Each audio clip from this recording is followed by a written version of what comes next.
Good evening, rockers. Vegas Rock Goddess here on the Rocks Total Entertainment, coming to you live from somewhere off the Las Vegas Strip.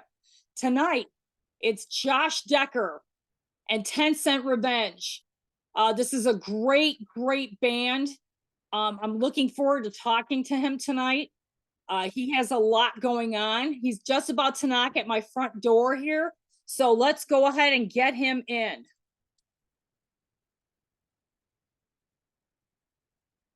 All right, Josh. Hello, can you hear me and see me all right? Yeah, I could totally see you all right. How are you? Pretty good. How about yourself? Great.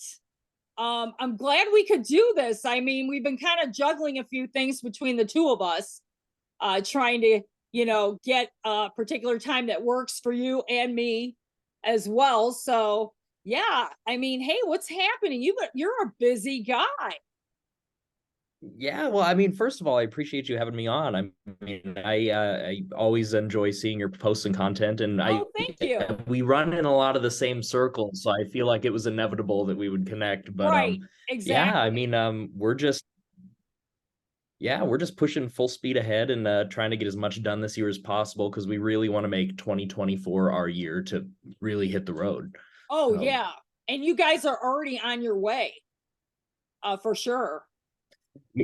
yeah, at least in the Southwest. I mean, we have some things working out in the Midwest for sure. We're going in September. Okay, We'll very announce some cool. My dates neck of the later, but woods, yeah, my hometown, yeah. Chicago. So, Oh, nice. Yeah, I don't know if we're going to Chicago, but we'll be up in the Nebraska, Kansas, Iowa area. oh, okay, cool. That's a great market for rock and roll. Yeah, that's where we started. I mean, we're all transplants from Nebraska to Phoenix as of a couple years ago. So, Right. So you're calling from Phoenix. yep, I live in Phoenix now. The band's based out of Phoenix, but we're all Nebraskans at heart. Right. I know some bands in Phoenix. I want to say hi to Sin Shift. That's a great band. I don't know if you know who they are, but they're from Phoenix. And I've heard the name, yeah. yeah, they're a great band as well. But that's a great rock and roll town. There's some great venues there for live music. Oh yeah, I mean, I've been exploring and going out to shows kind of on my own, independent of the band. I mean, we've only played here a couple of times in town, but yeah, just last night I checked out the Nile Theater. Okay. Yeah, a lot of cool stuff happening here in Phoenix. I'm happy to be down here. Right. So let's get started, Josh. Let's talk about your background a little bit. Now, how did you get started in this crazy game of rock and roll? Oh man, so I was like 8 or 9 when I put together my first quote unquote band. And by the time I was 12 or 13, we were playing bars and clubs in Nebraska pretty regularly. I mean, we played with Black Oak, Arkansas, old 70s Southern rock band when Oh, I was. great. That's a great band, man. Yeah, they kind of took us under their wing from a really early age. And so, yeah, I mean, we just played out as much as we could back then. I grew up on bands like Aerosmith and Cheap Trick. And so I've always tried to emulate that sort of 70s hard rock thing. And, I've just followed the path wherever it takes me. Yeah, that's great. Now, why don't we talk a little bit about your lineup for this band? Because I saw the EPK that you sent me. You've Yeah. got some great, great uh co-players there. Why don't you tell us a little bit about who's in your band? Yeah, so I mean, the core of the band is Greg Turner and I. He and I have been in projects a lot. He's the bass player in this group, and we've been doing things for several years. Our live lineup consists of Steve Favela from he was in Bang Tango for a while, but he's in Color of Chaos, Phoenix band as well. And we also got Jake, Victor, and Jeff Ryan from Silence is Madness. They're Nebraskans like ourselves. So yeah, but on the records it's primarily Greg and I, and then we just bring in as many of our friends and we try to get as many guests as possible to fit Right? Sonic the sound that we're going for. Yeah, so you pick up musicians as you go along then, like to kind of join the band and Yeah, it's definitely these albums have definitely been a community effort. The first album, I don't think there was a single song that had the same lineup of musicians. I mean, our live lineup is pretty consistent, but we like to keep the studio tracks, you know, you're free this weekend, let's do some guitar. You're free this Okay. weekend, let's do some backup vocals. So But yeah. Josh, that's not unusual. Okay. A lot of these bands are doing the same thing. They're either switching drummers, adding people on. Maybe the one guitar player has a side gig and he can't do the one, so they'll use someone else. I mean, this has been pretty consistent since pandemic, since everything started opening up, because I think during pandemic, everybody learned to work with different people. I don't know if you got that during pandemic or not. Mm. Oh yeah, definitely. I mean, the pandemic, all the lockdown stuff that was going on, I really took that as an opportunity to write as much as I could. And we really figured out how to work remotely musically, and it turns out it's actually quite easy. As long as you're on the same page as a lot of the same Right. guys that you're working with, it gave us that versatility that allowed us to be extremely productive creatively. I mean, we have 2, maybe 3 records coming out this year, Wow. in addition to the one we just put out last year. So yeah, we're just it's definitely been helpful knowing how that process works. And Right. yeah. Yeah, because a lot of bands that I was interviewing when I was on Keep Rock Alive were in pandemic. Some of the bands were, that's all they were doing was writing and via Zoom collaborating. And social media was really the only tool that a band had to do either a live, remote gigs, from somebody's house, or because there were no venues open. I mean, there were a few states open like Florida, but it was minimal. Yeah, I mean, it was just crazy, but I'm so glad that something great came out of this for a lot of bands. Oh yeah, I definitely agree. I mean, we went from playing constantly to playing not at all for years. Like it was, I think, a year Right. and a half with no gigs. And so it really was a learning curve of just focusing our creative energy on one aspect of the band. So now that things are back up and running, I'm really getting that itch again. So we're booking a lot. And I'm like, yeah, I'm getting back into the Yes, groove. It feels good again. I remember how much I loved this. I know. And, playing out and getting that feedback from the fans is really what you need to keep going, I think. Oh, absolutely. I mean, I forgot how much fun it was just meeting so many different people whose common love was rock and roll music. I Yeah, mean, it's sort of just a meeting ground of like-minded individuals at every rock concert. And, getting to meet so many people that even I grew up listening to, and people who have the same interests as me. All of my right. friends have come from music now. Everybody in my life has pretty much been because of being involved with music. So I'm Yeah. eternally grateful. Yeah, and it's crazy because, you know, when I started this ride, I did not expect all this to Mm. happen. And it's been a great ride, and I'm not done yet. There's so many great musicians out there. I mean, they're willing to put themselves out like yourself, getting the word out about your band. And that's kind of where I come in. And there isn't a lot of people such as myself, I'm not bragging, believe me, but doing what I do on a weekly basis. I mean, I'm out pretty much every weekend in Vegas for the most part, looking for the hottest bands. I even cover national acts as well. So, like, what type of bands have you been co-headlining with or headlining? Right now, a lot of our gigs are opening for nationals. Headlining, we've done things with. There's a group here called American Head Trip. Do you know Stonebreed? Do you know the guys in Stonebreed at Yeah, all? I mean, they follow me. Yeah, I saw that. They're an awesome band, man. Yes, Stonebreed's great. I played with them years ago when I was in Nebraska, and we just did a show with them the other night, and we're working on some more going forward. But like bands of that level and of that style, I guess you could say we're co-headlining with.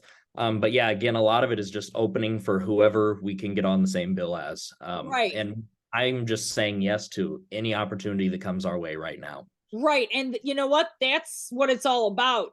you definitely want to keep the footprint going, especially on social media. And you're out there. I mean, I see your posts. You're doing an amazing job promoting your band. So, I mean, it's great.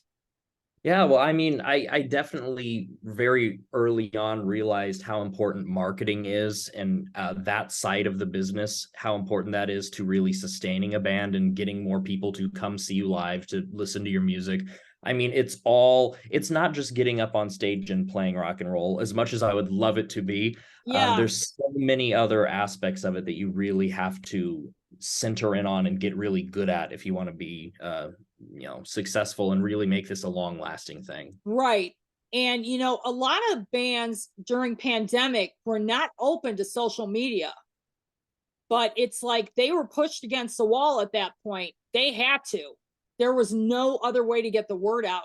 And I'm really glad to see a lot of bands, not only local bands but national acts, really embracing influencers such as myself, and and just giving us, like you tonight are giving me an interview, keeping the word out, keeping that buzz going. It's super important, for Yeah. any band.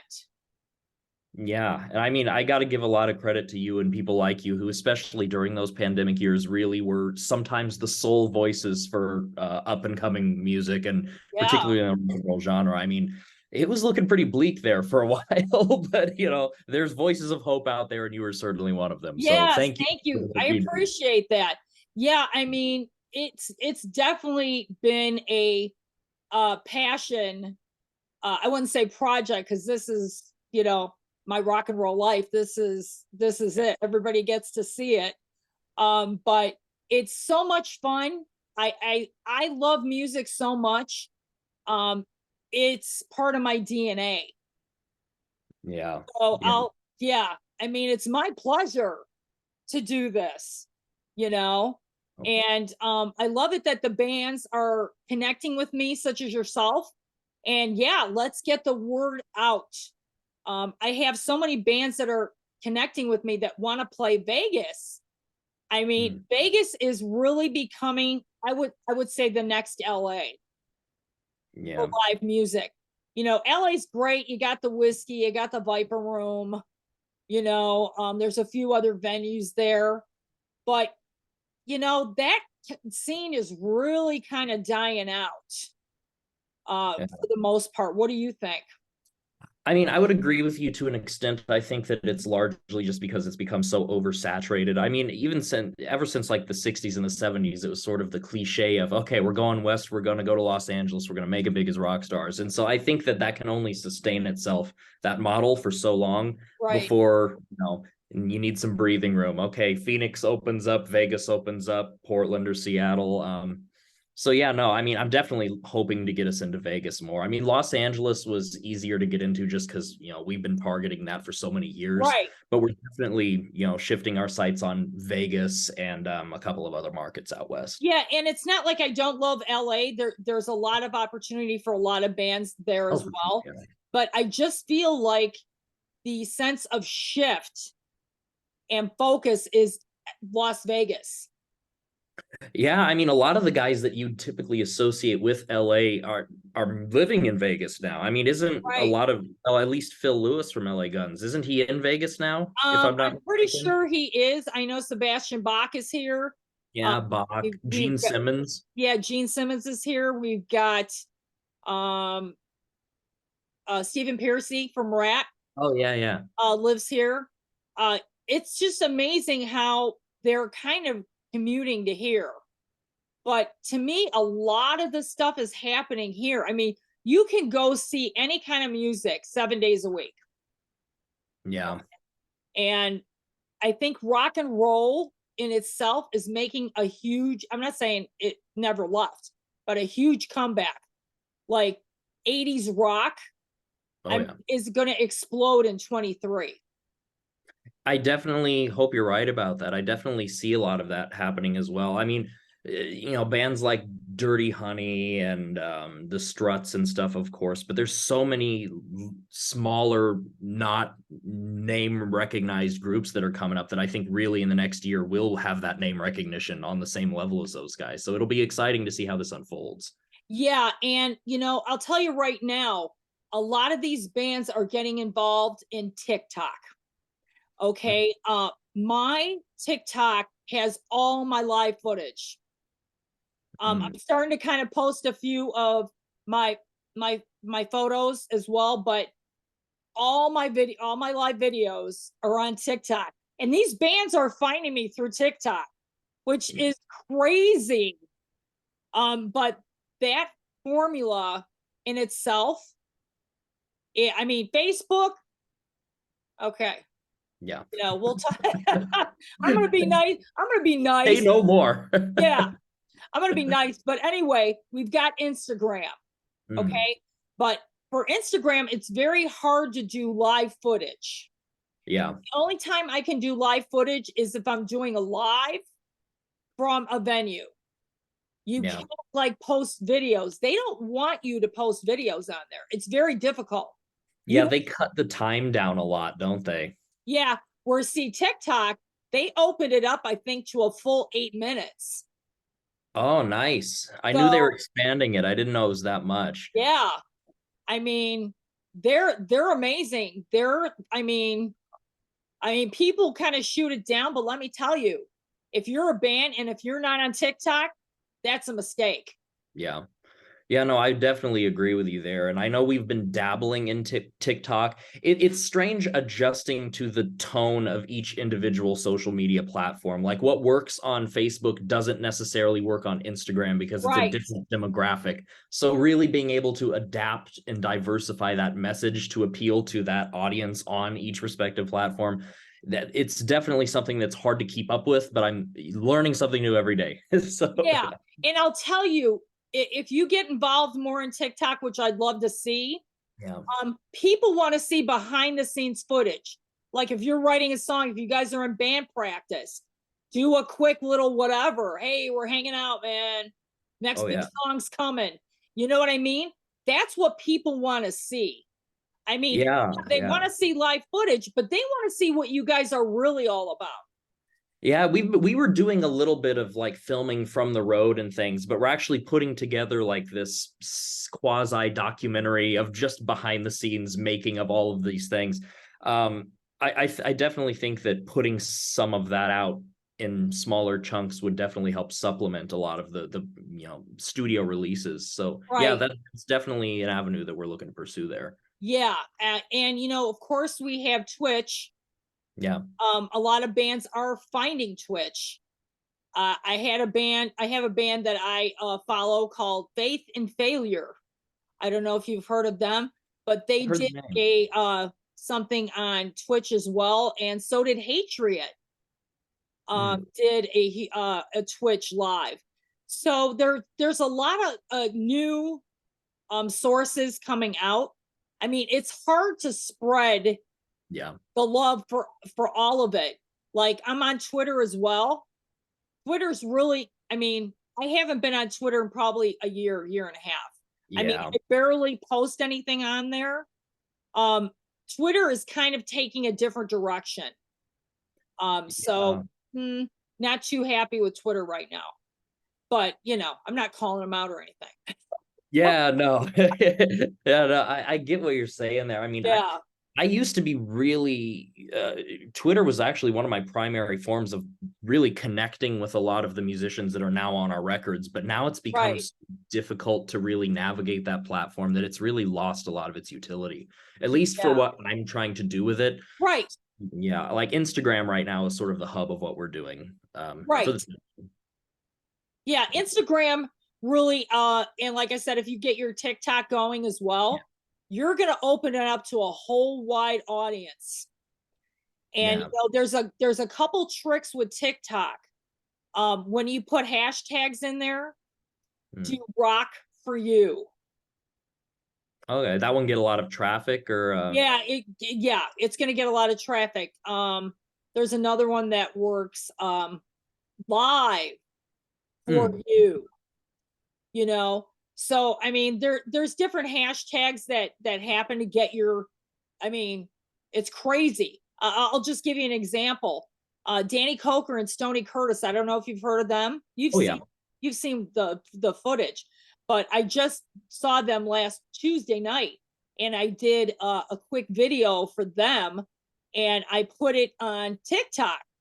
I have over 240,000 people have Yeah. seen that video. I mean, I'm not playing. This is Yeah. for real. So, yeah, definitely. I mean, it's taken off to a whole different direction.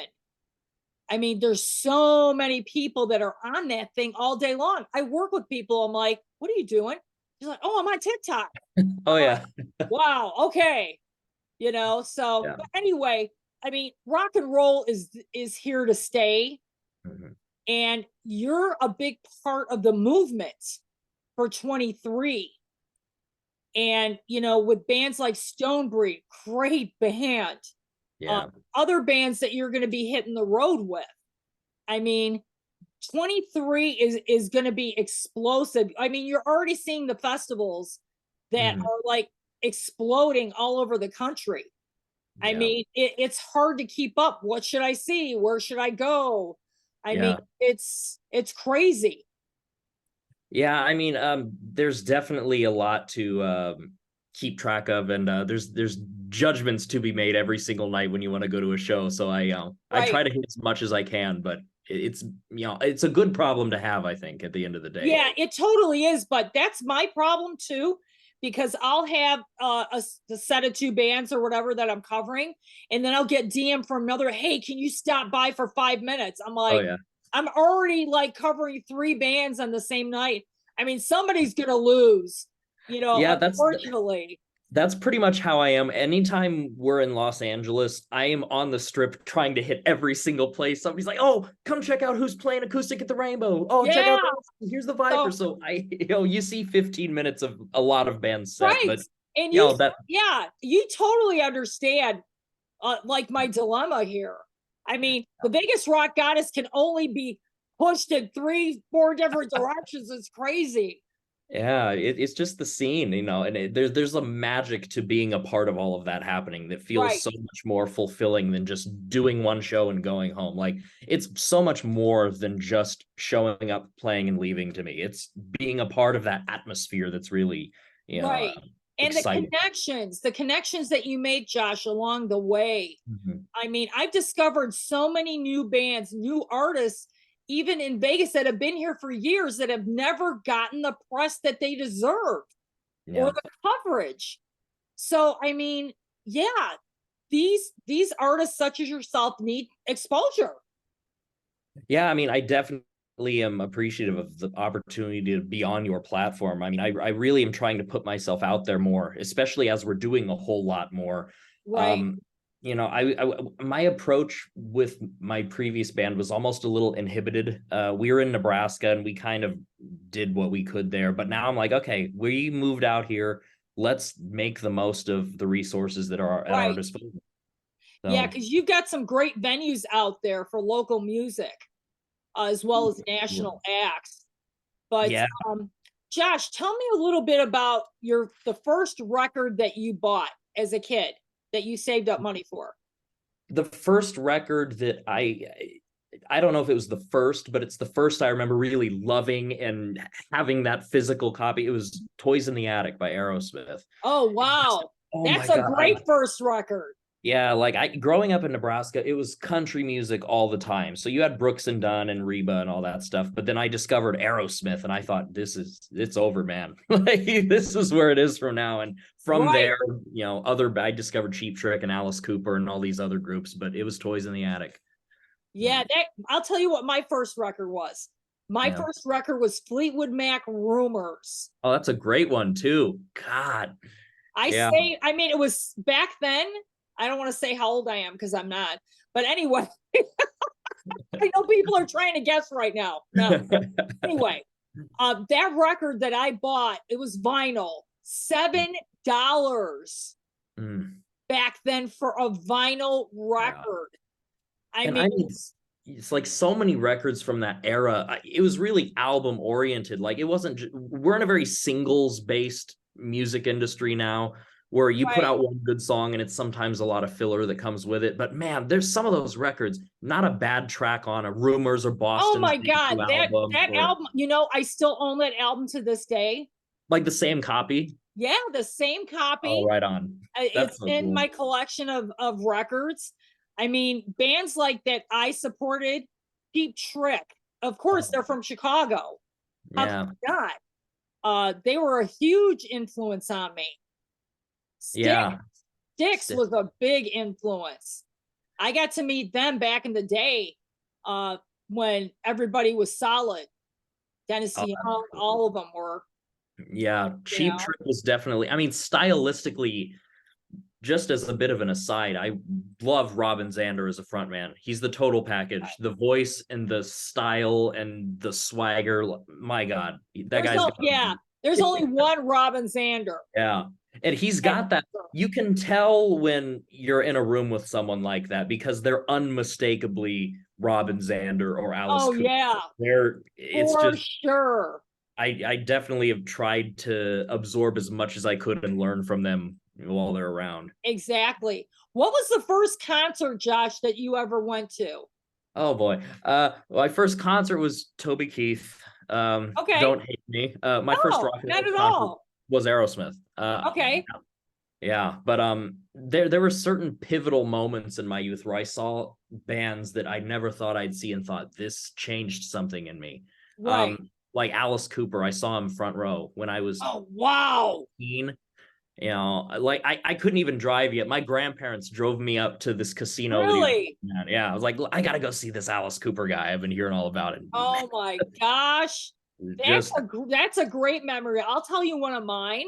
yeah. I had front row seats to Motley Crue Oh, for the Theater of Pain tour. nice. And I still have some pictures floating around. I'll have to post them at a later time, but let me Yeah. tell you, I got some of the, that's when I kind of got the bug to take pictures, because I would actually sneak my camera, my 35 millimeter camera, into the venues. Oh I wow. got busted a couple times, Hmm. but most of the time I'd get away with it. Hmm. Unbelievable. I mean, Yeah. I had Mick Mars like throwing he opened the Jack Daniels, he's just like throwing it at me. I'm like, just memories like that. Yeah. And it's just crazy.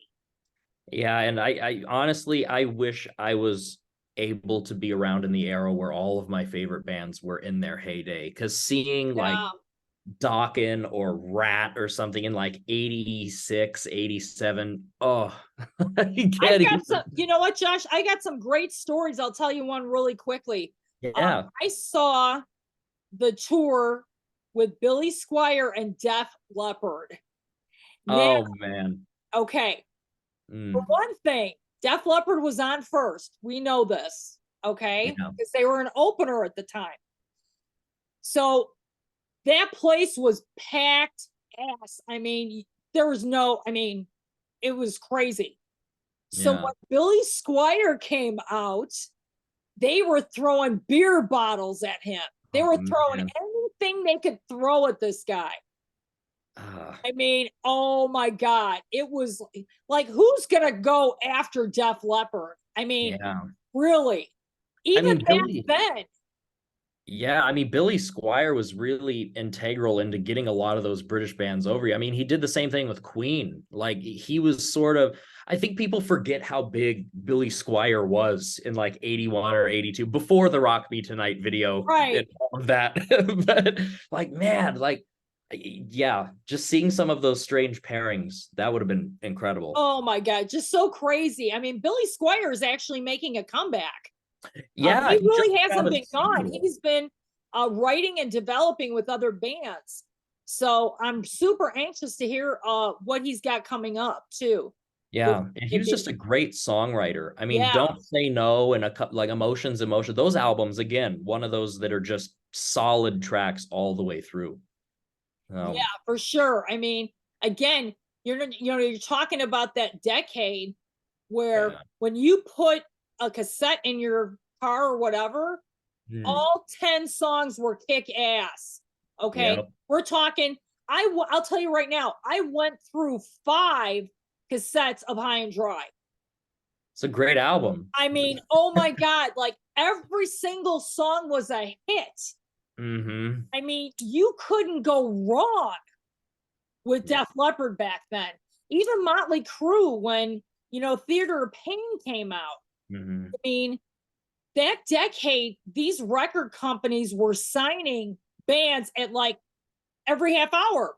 Yeah. They were signing them to 1 album deals, Yeah. and it was crazy. Nowadays, it's really hard. Yeah. You've got Spotify, you've got other platforms that you can play your music on, Mm-hmm. and get exposure. So things are a lot different now than they were back in the 80s. But yeah, that's where social media comes in. Yeah, and I mean, I know it's sort of a fool's errand to try to replicate that approach, but to some degree, I think that work ethic is instrumental in keeping and sustaining bands now. I mean, it's in the music culture that we have right now, it's very, single hit driven, but you have to have the attitude that we're going to put out song after song after song and play every show as though it's our last. Because Right. that's what's going to keep you longer than the one single. So, Exactly. You go up there and you play like you're in Madison Square Garden. yeah, Let me tell you, everybody's going to love it. yep. So hopefully we're that's our approach. That's our style. That's Right. what we want to do. Well, Josh, tell me a little bit about what your influences are musically. Yeah, I mean, I would say specifically 70s hard rock and 80s glam metal. So Okay. I really liked a lot of the, dynamic frontmen of those eras. There was just something about guys like Don Dokken and, Robin Zander and Alice Cooper and Steven Tyler that just, they commanded the audience in a way that I thought was awe-inspiring. So I really grew up on a lot of those guys. And then I started to find the more obscure ones. Like, I don't know if you're familiar with a band called King Cobra. Yes. Oh yeah, actually another they're Vegas based now, aren't they? Yeah, I think so. Yeah. Remember the band Kingdom Come? Of course. Yeah. God, great band, man. Oh my God. I could talk to you like for hours. What about Fastway? That was such a great God. band. What? He's in some group now. It's not Dropkick Murphys, but yes, it is. It is? Is that what it is? Yeah. Yeah, that group. Or do you remember a group called Soraya?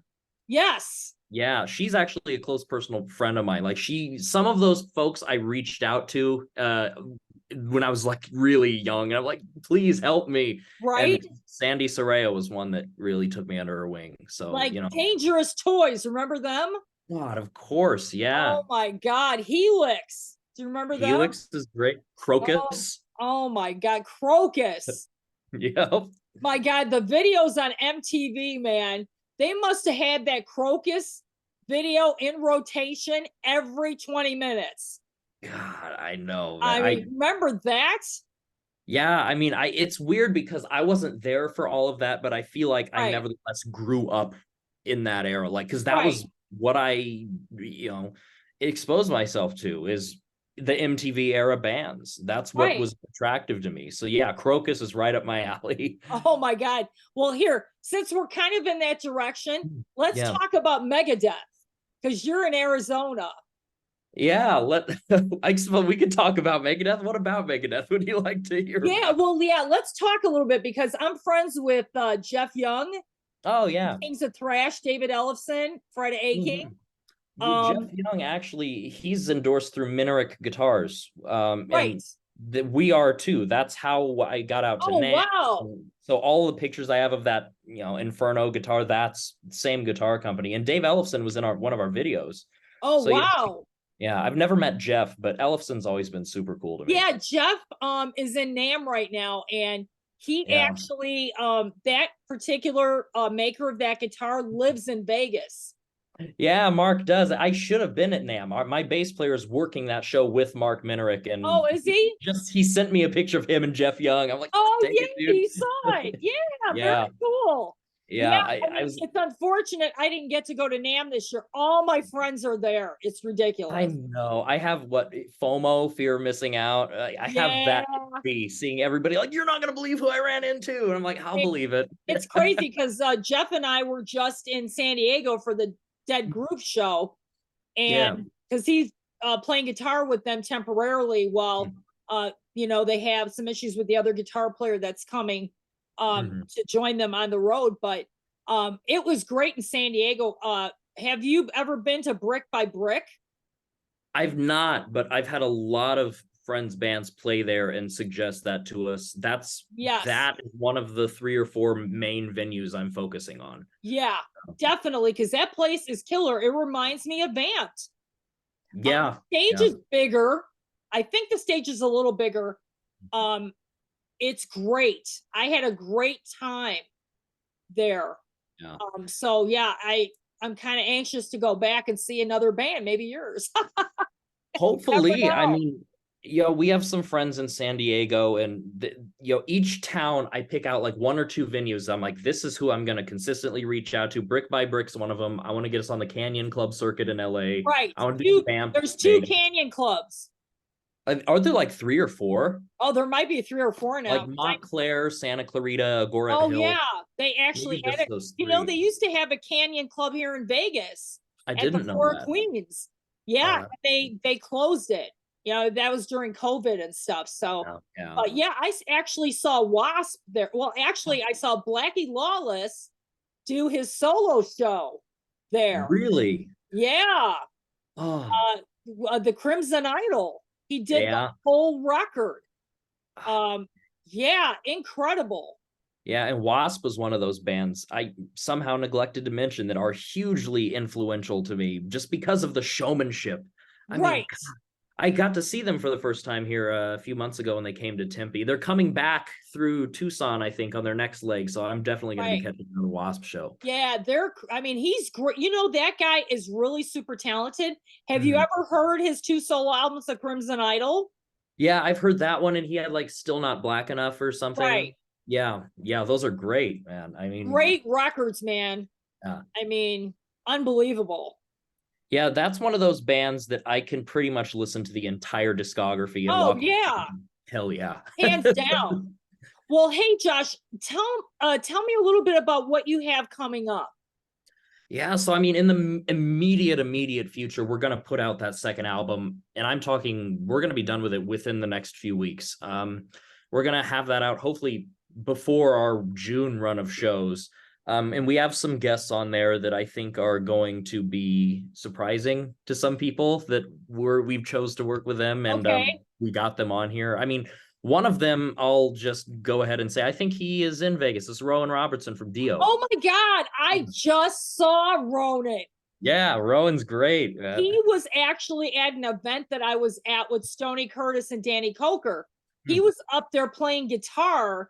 It was kind of like a mismatch of artists that would come up and do a set. I see him a lot he lives here, so I see him a lot at Vamps. Yeah, so I mean, he was really easy to work with. I mean, it's amazing how humble a lot of these guys are when you just approach them and say, hey, here's an idea. Would you be interested in doing something with it? And everybody's been super cool. So I think our next album, I mean, our first one, we had guys like Tony Franklin, which did amazing. Right. And Brian from Kix was on there. But now this time, I think we're doing even more. So the lineup's going to be really something on this one. And we're going to do more videos, I think, too. That's really been a point of focus for us is the I'd like to see you do some live videos. We'll talk about that because if you guys are going to come out to Vegas, we'll get something together. Let's do it. Absolutely. Yeah, for sure. Because we only have 2 videos out now. We're about to release a third sometime in the next month or 2. But yeah, live footage. We're anything that we can pursue that would supplement the music itself. We're open to. Nice and raw. Oh yeah. Because all my videos are unedited, man. Oh yeah. Let's do it. So that'll be great. Okay, tell everybody where they can find your music, Josh. Yeah, so I mean, the hub of all of our music, videos, everything, it starts at 10centrevenge.com. You can look us up on YouTube. We have a YouTube channel. We're on Bandcamp. You can buy our album there. But all of our merch, CDs, downloads, everything is 10centrevenge.com. That's where you can go and get it all. Very cool. Concert dates as well. Yep. We Okay. updated all of those. Actually, we just booked a few more this morning that have yet to get updated, but we're regularly adding. Great. That's awesome, Josh. Is there anything that you want to like say as far as like the dates? I mean, in particular, what we're really trying to do is get a lot of folks out to our whiskey dates. I mean, Okay. we're playing with Bullet Boys on June 23rd at Oh the my whiskey. God. I just heard you talk about Mark and them. Yeah. Yeah, and Fred, man. Oh Yeah. my gosh, that's great. You should come out to that one. Yeah, I'm gonna talk to Fred. I'll be seeing Fred here in the next few. I just saw Fred, but I'll be seeing him in the next few weeks. I'll definitely tell him to hook up with you when you guys play that show. Yeah, that'd be great. And the night before, we're playing with Tommy Skio from Tesla and his band Exist and Bite. So yeah, I mean, I have a whole whiteboard here of just I'm adding on to it. Wow, that's great, Josh. You know, it was great to meet you. Thank you so much for coming on. Thank you so much for having me. I mean, we could be on here for 2 hours talking about rock and roll. I mean, that's what I love. So it's been a real pleasure. So let's keep in touch. Like I said, let's try and cross our fingers for Vegas, man. Yeah, let's do it. Well, thank you so much for having me on. It was great talking to you. And yeah, we'll keep up the dialogue about rock and roll. This isn't over yet. Yeah, it's not over. And definitely keep in touch with me and let me know what's going on with your band. And if I absolutely have anything will. for you, let me know. I appreciate it, Carol. Thank you. Okay, so I will see you soon. Likewise, looking forward to it. Thank you. Yep.